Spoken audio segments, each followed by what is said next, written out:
Hello hello YouTube, bienvenue sur Logic Invest. Tu veux investir dans une action, mais tu ne sais pas réellement si c'est une bonne affaire. Aujourd'hui, on simplifie tout. Je vous montre comment analyser n'importe quelle entreprise en 3 étapes ultra simples. C'est ma méthode, je le fais totalement gratuitement. Donc en étape 1, on aura le quantitatif pour faire parler les chiffres. On va tout simplement filtrer énormément de sociétés avec ce volet 1. En volet 2, on aura l'analyse du business et la valorisation. Je vous montrerai comment je procède, c'est très simple. Et en volet 3, on aura la technique pour trouver son juste prix et acheter surtout un bon prix. C'est parti les petits potes, et avant toute chose, on se met un petit peu dans le contexte pour étayer un petit peu mes propos.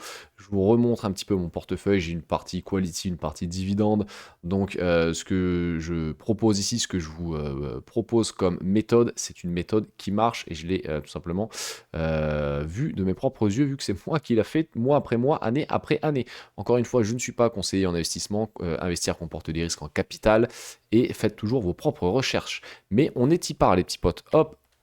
On va aller comme d'habitude sur un petit GDoc que je vous propose gratuitement, pareil, en description de la vidéo. Vraiment, la vidéo, elle a un but pédagogique, elle a surtout un but aussi pour que pas que vous achetiez des formations bidons aux influenceurs totalement rincés qu'il y a sur le YouTube Game FR. J'arrête pas de voir. D'ailleurs, à 1000 abonnés sur la chaîne, je fais une vidéo où je déglingue les pires influenceurs. Mais bon, c'est pas pour aujourd'hui, on verra ça plus tard. Donc moi, dans l'analyse quantitative, ce que je veux, mon point 1, j'ai 8 points, c'est que je veux une croissance du chiffre d'affaires de 7% minimum, point barre. S'il n'y a pas de croissance du CA, on n'y va pas. C'est aussi simple que ça sur au moins les 5 dernières années. Si vous prenez plus de recul, tant mieux, mais au moins une croissance du CA de 7% par an. En numéro 2, je veux une marge nette de 15% par an et en croissance sur 5 ans si possible. Donc je vous ai mis ce qu'était la marge brute, la marge opérationnelle et la marge nette. Donc, moi, je veux une marge nette de 15%. Pourquoi? Parce que c'est un gilet de sauvetage. Si on a une inflation qui explose, des ventes qui baissent et une entreprise avec 15% de marge nette va survivre. Par contre, si elle avait que 2% de marge nette, elle fera faillite. Donc, on n'en veut pas. C'est la preuve d'un avantage concurrentiel, le pricing power. Si vous arrivez à garder 15% de marge nette, cela signifie que vos clients acceptent de payer de prix fort pour vos produits sans que vos coûts ne vous étouffent. Donc, on veut un minimum de 15% de marge nette. En point 3, un bénéfice en augmentation de 10% par an. Pour vous donner une ordre d'idée, hein, grandir de 10% par an, cela veut dire que l'on double la taille de nos bénéfices en 7 ans. Donc là, on va vraiment prendre les meilleurs de chez meilleures entreprises. Donc le bénéfice, hein, c'est toujours votre CA slash votre marge. Et moi, je veux que ça soit en croissance de 10% par an. Point barre. Je veux en quatrième des marges de free cash flow, des free cash flow pardon, de 10% minimum. Vous allez me dire, mais comment tu retrouves tous ces chiffres? Et ça, c'est vrai, je ne l'ai pas présenté. Je vous ai juste présenté mon portefeuille, mais moi, je le fais sur l'application Bagger. Elle est à 150 euros par an et je crois que vous avez 3 mois offerts en ce moment. Donc profitez-en. J'ai pas de lien, je ne connais pas les gens. Je sais juste que c'est des Français qui ont fait l'appli. Donc Cocorico, foncez. C'est pour moi le meilleur screener d'actions si vous voulez faire du stock picking, acheter des actions et non des ETF. Hein. Donc vraiment, si vous voulez faire du stock picking, foncez sur Bagger. Vous avez vraiment toutes les métriques. Vous avez un volet avec des finances et résultats. Vous pouvez poser vos thèses. Il y a l'onglet valorisation, on le verra plus tard. C'est vraiment le top. Mais voilà, vous allez me dire où tu trouves les marges des free cash flow. Moi, je les ai ici sur Microsoft, mais vous pouvez aussi les calculer. Je vais tout simplement vous expliquer comment. C'est très très simple. Vous prenez vos free cash flow, vous le divisez par votre chiffre d'affaires et vous multipliez par 100. Vous aurez la marge des free cash flow de votre entreprise. Ça sera tout simplement la part du chiffre d'affaires qui se transforme réellement en free cash flow. Et le free cash flow, ça va servir à verser des dividendes, à racheter les actions de la société, donc faire grossir votre part les dividendes, j'ai dit, et surtout à rembourser la dette. Donc on veut des free cash flow en augmentation, on les prend au moins la marge de free cash flow de 10% minimum. En 5, je veux un ROIC de 15% minimum aussi. Plus une entreprise a un ROIC élevé, moins elle a besoin de s'endetter ou de demander de l'argent aux actionnaires, donc de faire de la dilution, ce qu'on ne veut pas. Chaque euro gagné est réinvesti dans la machine et va immédiatement générer 15% de rendement en plus. C'est un cercle vertueux. Donc 15% de ROIC. En point numéro 6, un WACC inférieur au ROIC de 5 points. Et là, vous allez me dire, mais qu'est-ce que c'est que le WACC? Personne n'en parle, j'en ai jamais entendu parler et c'est tout simplement un tort. Quand quelqu'un analyse une action, il devrait mentionner le WACC tous les jours. On va faire une petite image un peu simple. Donc vous voulez acheter un appartement, vous allez voir votre banquier, vous allez emprunter 100 000 euros.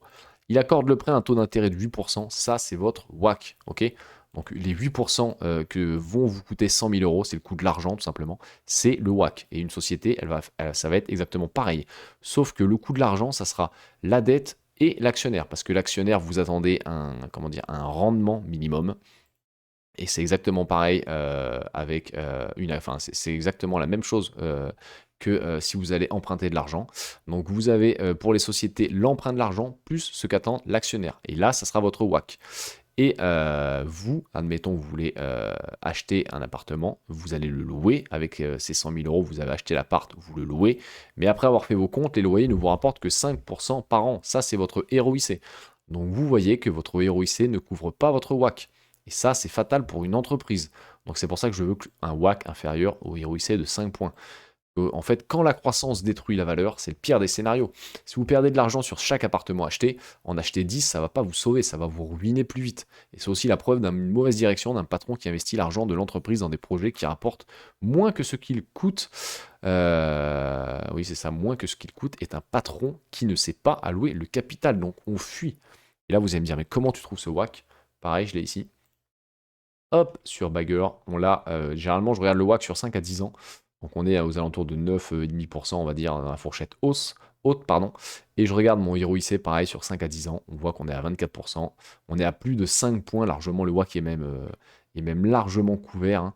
Donc, hop, ça passe tout simplement mon petit screener. Mon petit screener d'action. Donc on va dégager toutes les merdasses, les actions de merde, excusez-moi du terme, mais on veut vraiment que les championnes. Autre point en numéro 7, des rachats d'actions. Au moins, s'il n'y a pas de rachat d'actions, je ne veux surtout pas être dilué. Si une société dilue ses actionnaires, je ne rentre pas dedans, même si elle a des chiffres de dingue. Pour vous faire simple, hein, vous êtes invité chez votre voisin, vous êtes tout simplement 4 autour de la table, mais en fait vous avez 2 autres personnes qui arrivent pour manger une pizza. Bah, au lieu d'avoir 4 parts, vous aurez toujours 4 parts, mais elle sera divisée non pas en 4 mais en 6. Voilà la dilution. Et par contre, si vous avez du rachat d'actions, votre invité dégage 2 personnes autour de vous, vous êtes plus que 3 à manger la pizza, et du coup il y a toujours 4 parts, vous mangez des parts plus grandes. Donc je veux des rachats d'actions. Pareil, je retourne sur Bagger, je prends mes actions en circulation, hop, je vois qu'ils sont en CAGR en diminution de quasiment 1% par an depuis 2016 chez Microsoft. Ça continue de me plaire.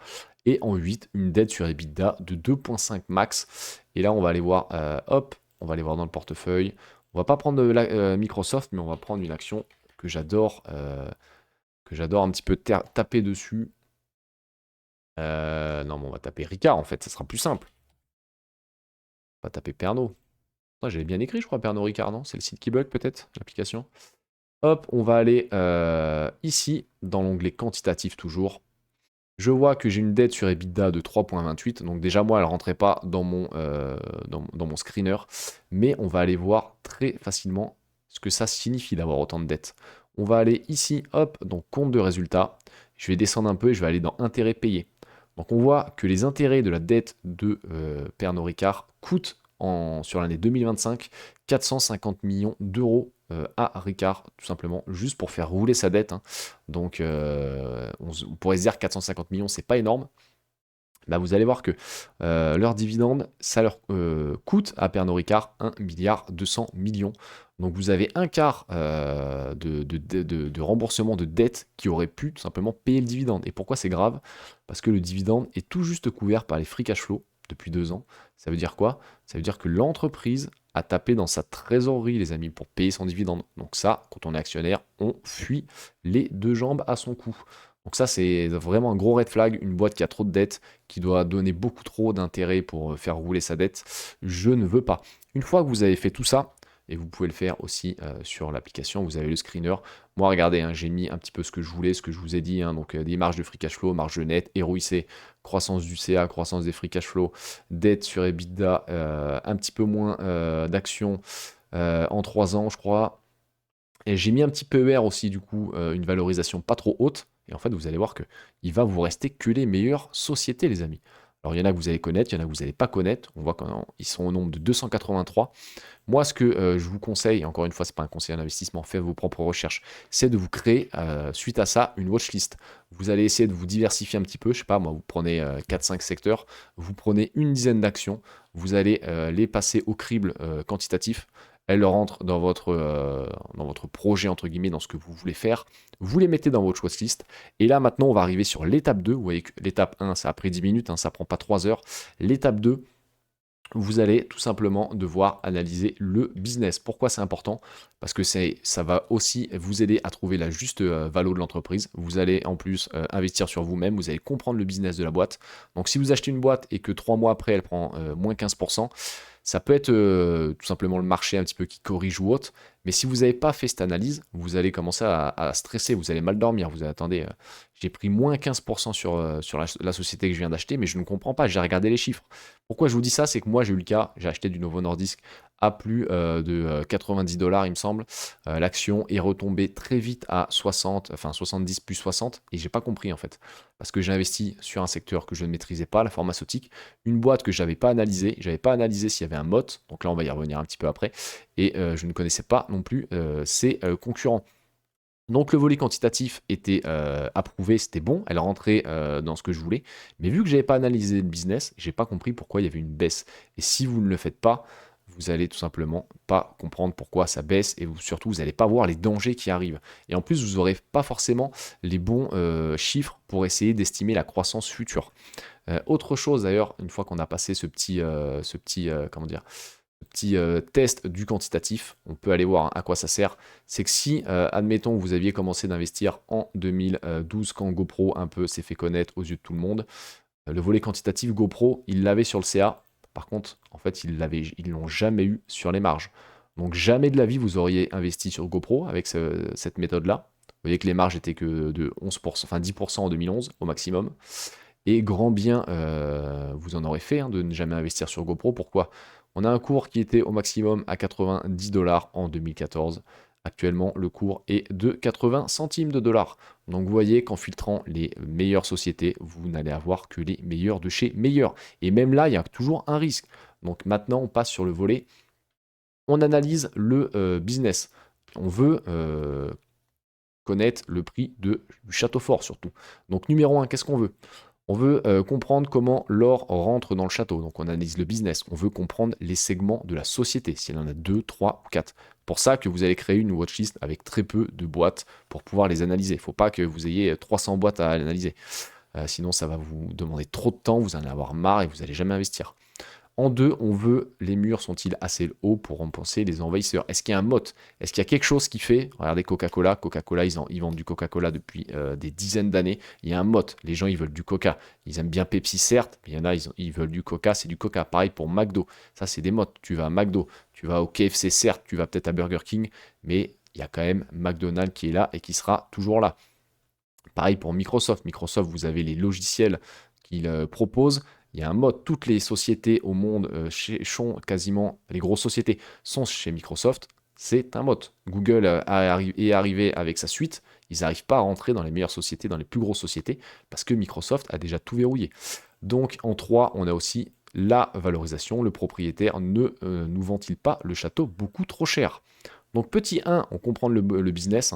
Donc c'est simple, moi ce que j'aime bien expliquer, c'est que si vous ne pouvez pas expliquer comment l'entreprise gagne son argent en une phrase à un gamin de 10 ans, vous n'achetez pas. Alors plus simplement, bon, c'est peut-être un petit peu abusé, mais vraiment pour vous imaginer le truc, il faut que vous compreniez le business. Moi je ne rentre pas sur les boîtes de logiciels parce que je suis incapable de comprendre est-ce qu'il y a un risque de disruption, etc. etc. Je ne comprends pas le business à 100%.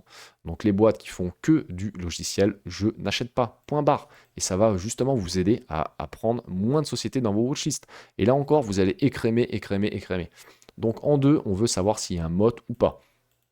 Donc c'est tout simplement est-ce qu'une marque surpuissante comme Apple, des brevets infranchissables, un coût de changement trop lourd pour le client comme Microsoft, sans mode, les concurrents finiront par tuer vos marges. Donc qu'est-ce qui empêche Apple de se faire dégommer par les autres? C'est Apple, c'est un peu tombé comme, entre guillemets, Coca, comme McDo. C'est une marque que tout le monde a. Les gens qui sont chez Apple, bah, ils ont l'habitude d'être chez Apple.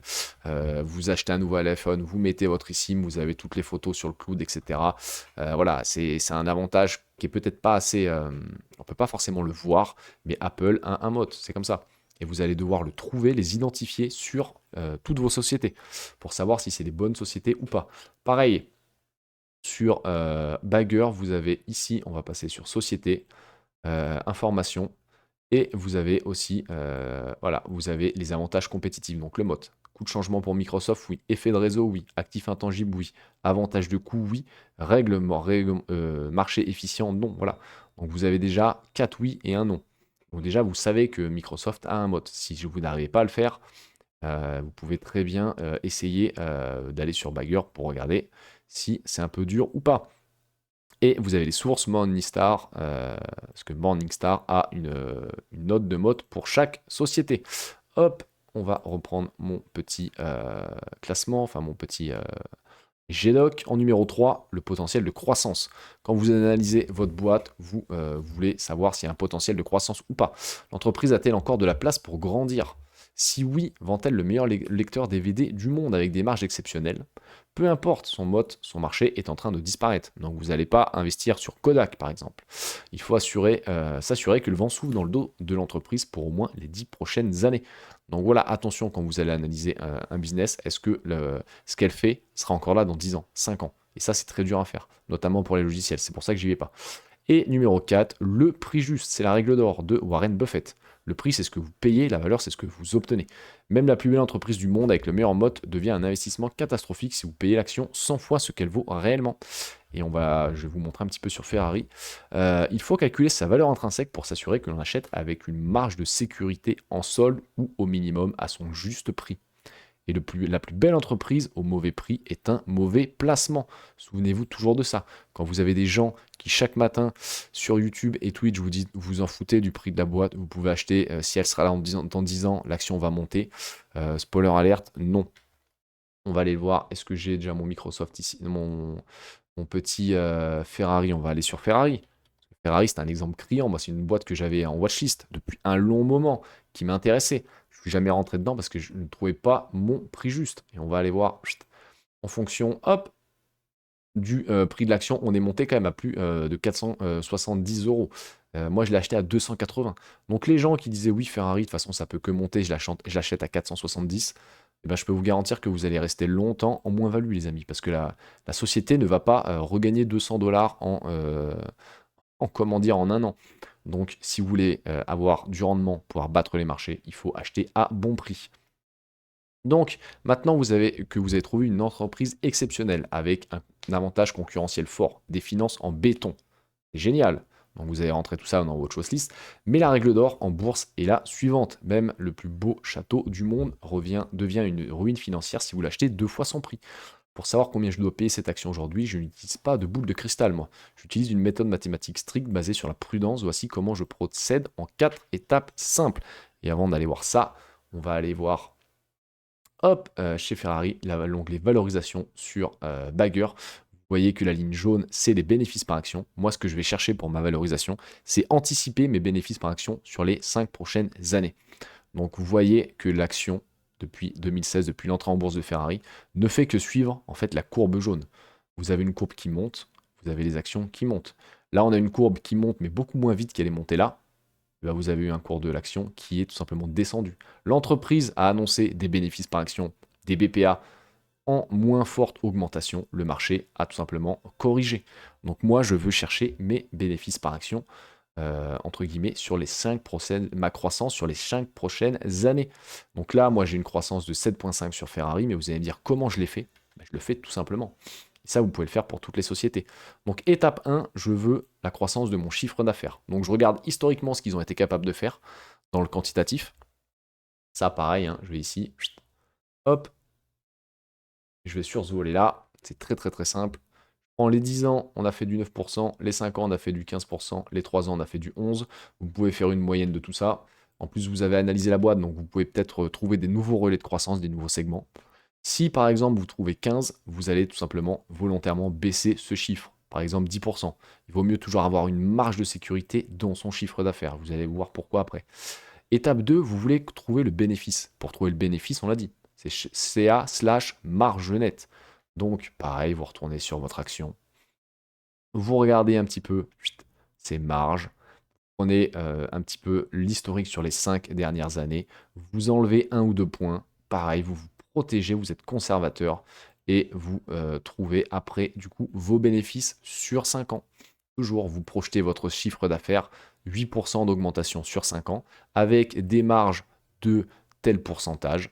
Vous avez donc vos bénéfices nets. Vous regardez si la société fait des rachats d'actions. Si elle en fait, moi ce que je vous conseille, c'est que vous êtes encore plus prudent. Vous ne les notez pas, ces rachats d'actions. Ça sera encore être encore plus conservateur.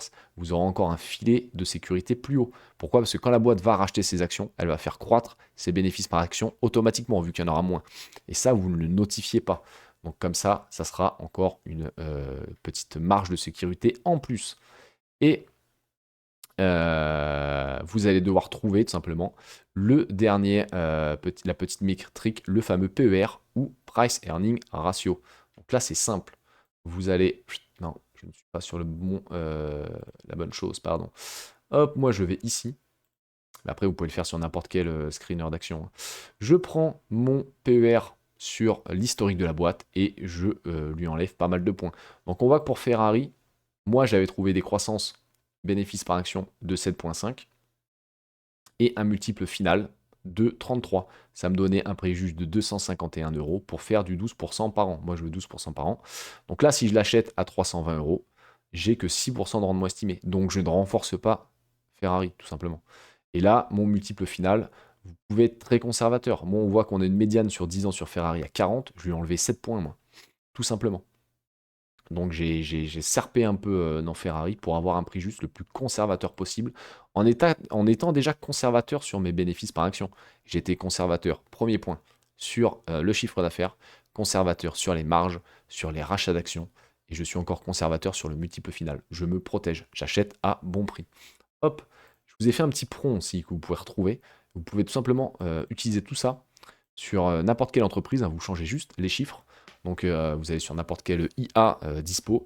Donc calcule-moi avec un CA, bon, j'ai pris des chiffres bidons, 2 milliards en 2025, vous commencez en 2025, en augmentation de 7% par an sur 5 ans, une marge nette de 30% sur les 5 ans à venir.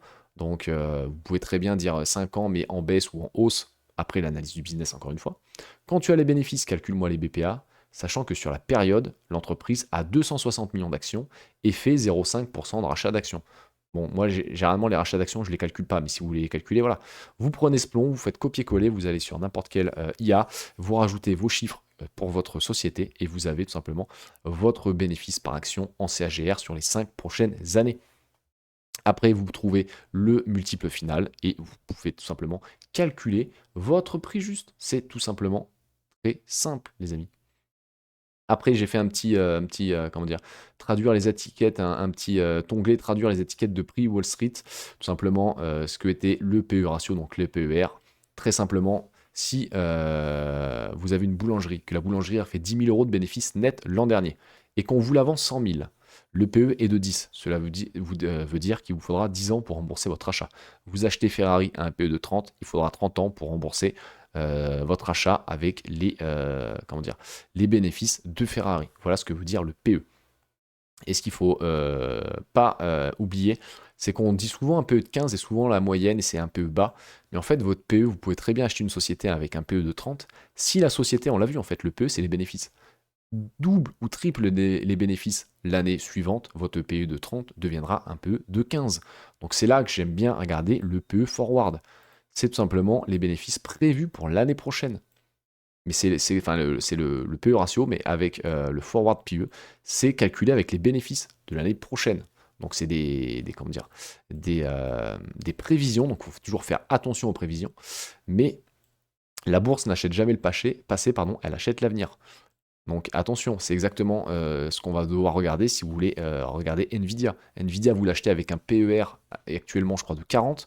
Par contre, le forward PE pour les résultats de Nvidia sur l'année 2026, ça doit être 24. Donc une valorisation intéressante.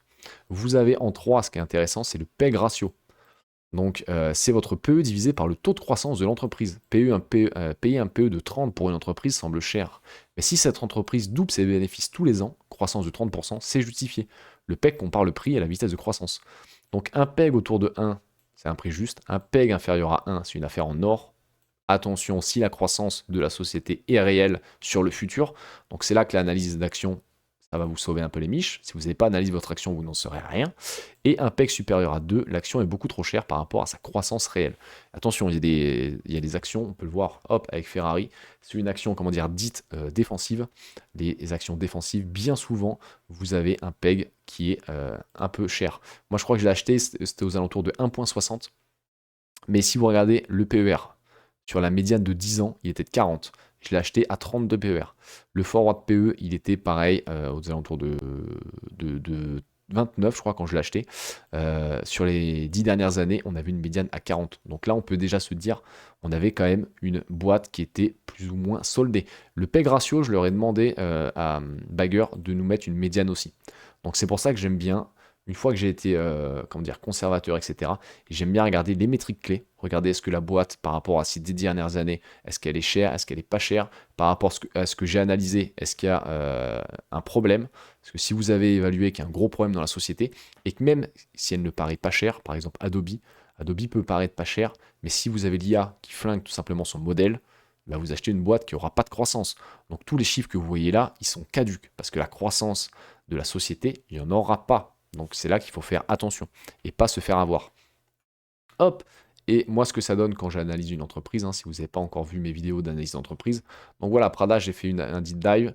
J'ai pris les marques, les chiffres d'affaires des marques, l'historique récente de la société aussi. Je veux savoir ce que la boîte fait, la répartition des ventes, je veux savoir où elle vend, la note du mot. Et en conclusion, tout simplement, je suis passé à l'achat moi sur Prada. Hop, ma conclusion, c'est quoi? C'est que j'ai pris 6% de croissance des BPA et un multiple final de 16. J'ai tout simplement, hop, mon chiffre d'affaires en estimation, mon bénéfice net en estimation et mes BPA en estimation aussi jusqu'à 2030. Et en faisant tout ça, une projection basée sur une croissance annuelle de 6% du CA et une marge nette à 15% sans rachat d'actions. Donc on voit qu'on a des BPA en CAGR de 6% par an. Et les résultats sont le 5 mars, donc ça arrive très vite. Et j'irai voir si je me suis trompé, je ferai une vidéo. Hein. Une vidéo suivie de façon sur toutes les actions que j'ai dans le portefeuille. On va vite fait voir Prada avant de conclure cette vidéo, les amis. Parce que pareil, hein, j'ai trouvé vraiment cette action très intéressante. C'était un viewer qui m'en avait parlé. Donc j'ai fait quoi? J'ai regardé le quantitatif, il m'intéressait. J'ai analysé la boîte. Et j'ai surtout vu quoi? On achetait la boîte à 13 de PE. On avait un PEG aux alentours de 0,77. On avait surtout des bénéfices par action en étant très conservateur, 6% par an et un multiple de 16, sachant qu'on avait une médiane sur 10 ans de 31. On avait un prix aux alentours de 42. Bah, c'est exactement ce que j'ai payé pour un rendement de 12% par an. 3% de dividendes en plus en attendant. Donc franchement, il faut être patient, je pense, avec Prada. Mais quand on voit le quantitatif, on voit que depuis 2019, et ça j'aurais pas pu le savoir avant, on a eu une restructuration de la boîte. Donc en deep dive l'entreprise, j'ai trouvé que depuis 2019, un nouveau CIO est arrivé, ils ont totalement remanié la société. On voit que les bénéfices, hein, ça se voit, 2019 arrivé, Covid en 2020, et après c'est parti vraiment à la hausse. Pareil sur les marges, on avait des marges totalement pourries. Alors oui, j'ai été un petit peu, j'ai digressé un petit peu ce que je voulais en termes de quantitatif, parce qu'on n'a pas une marge nette de 15% depuis 5 ans, mais en tout cas elle est en croissance, et on voit qu'elle est en nette croissance. 2020, pas de croissance, 2019, 7%, 2024, x2 sur les marges. Pareil pour le ROIC, et pareil, il n'y a pas de dette, on a des actions qui ne bougent pas, on a une boîte qui est plutôt saine, à part sur le ROIC, mais vu que la société est en pleine mutation, j'ai regardé le WACC sur un an, il était largement couvert par rapport au ROIC. Je me suis dit, il y a une cartouche à mettre, la boîte était tellement décotée, je suis rentré sur Prada. Voilà comment moi je fais les choses. En tout cas, n'hésitez pas à me dire en commentaire si ça vous a plu. N'hésitez pas à me dire si vous allez pouvoir un petit peu vous en servir. Et vous retrouvez tout simplement tout. Vous allez dans la description de la vidéo, vous allez sur le GDoc, vous avez toute ma méthode simple, gratuite pour tout le monde. C'était Logic Invest. On dit à rendez-vous très très vite pour de nouvelles aventures. Ciao, ciao!